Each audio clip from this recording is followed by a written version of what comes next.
রাজধানী ঢাকা, সামনে traffic signal, থেমে আছে গাড়ি, কিন্তু অকারণেই হর্ন বাজাচ্ছে যানবাহনগুলোর চালকেরা। তাদের আচরণ দেখে মনে হয় এ যেন রাস্তায় হর্ন বাজানোর প্রতিযোগিতায় নেমেছে তারা। এভাবেই প্রতিনিয়ত হর্ন বাজলেও তা দেখার যেন কেউ নেই।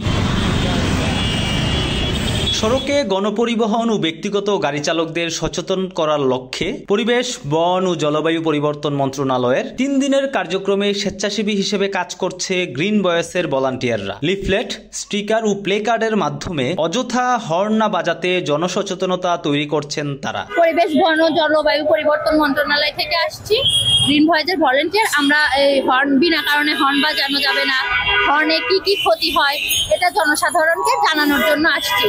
আমরা এই 2-3 দিনের কার্যক্রমে কিছুটা সাড়া পেয়েছি। হর্নটা যেহেতু আগে থেকে কন্ট্রোলেন্সটা ছিল না, লাইসেন্সে যেহেতু লেখা থাকে, তবু ওনারা মানেন না। এখন বর্তমানে কিছু কিছু মানুষ মানেন, কিছু কিছু মানুষ বলে যে না আমাদের উপকার হচ্ছে, যাত্রীরা আমাদেরকে আরো উৎসাহ দিচ্ছে। হয়তো এই জিনিসটা পুরানো বলে অনেকের অভ্যাসগত হয়ে গেছে, অনেকে হর্নের মধ্যে আঙুল দিয়ে রাখে, তো এটা অটোমেটিক্যালি চেপে যায়। ওনারা বলে যে মামা সরি মানে ভুলে লেগে গেছে। তো ব্যাপারটা এরকমই, অভ্যাসবশত অনেকে করে ফেলে। তো এই জিনিসটা আস্তে আস্তে মানে কন্ট্রোলে চলে আসবে ইনশাল্লাহ, যদি মানে আমরা এভাবে যদি কাজ করতে থাকি। বাংলাদেশ পরিবেশ সংরক্ষণ আইনে প্রণীত শব্দদূষণ নিয়ন্ত্রণ বিধিমালা 2006 অনুযায়ী হাসপাতাল, শিক্ষা প্রতিষ্ঠান, অফিস আদালতের চারিদিকের 100 মিটার পর্যন্ত বিস্তৃত এলাকায় অযথা হর্ন বাজালে সর্বোচ্চ 1 মাসের কারাদণ্ড বা 5,000 টাকা জরিমানা বা উভয় দণ্ডে দণ্ডিত হবেন তারা। তবে নেই আইনের প্রয়োগ, তাই তোয়াক্কাই করছেন না কেউ। হর্ন বাজানো দণ্ডনীয় অপরাধ। প্রত্যেকটা জায়গাতেই 55 ডেসিবেলের উপরে হর্ন বাজানো নিষেধ, কিন্তু বাংলাদেশে এখন 100-এর উপরে বাজায় এবং ড্রাইভাররা কথা শুনতে চান। মহামান্য হাইকোর্ট যে আদেশটা দিয়েছে, সেই আদেশটা যারা প্রতিপালন করে, অর্থাৎ পুলিশ প্রশাসন, বিআরটিএ, এই হর্ন আর থাকবে না।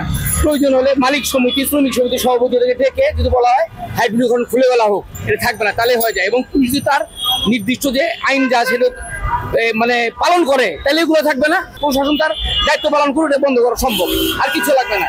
আমরা সচেতন হব না হয়তোবা, প্রশাসন তার আইনটা প্রয়োগ করবে, তাহলেই সম্ভব।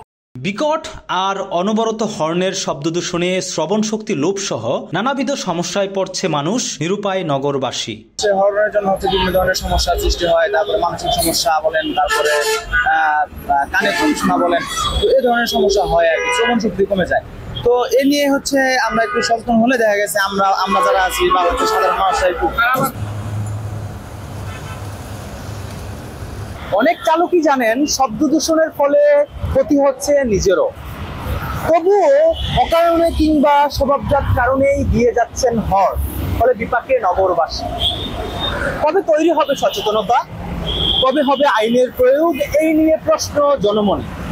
তবে সকলে প্রত্যাশা করছে নতুন বাংলাদেশে খুব দ্রুতই হবে এই সমস্যার সমাধান। Mirza Rakib, time news, Dhaka.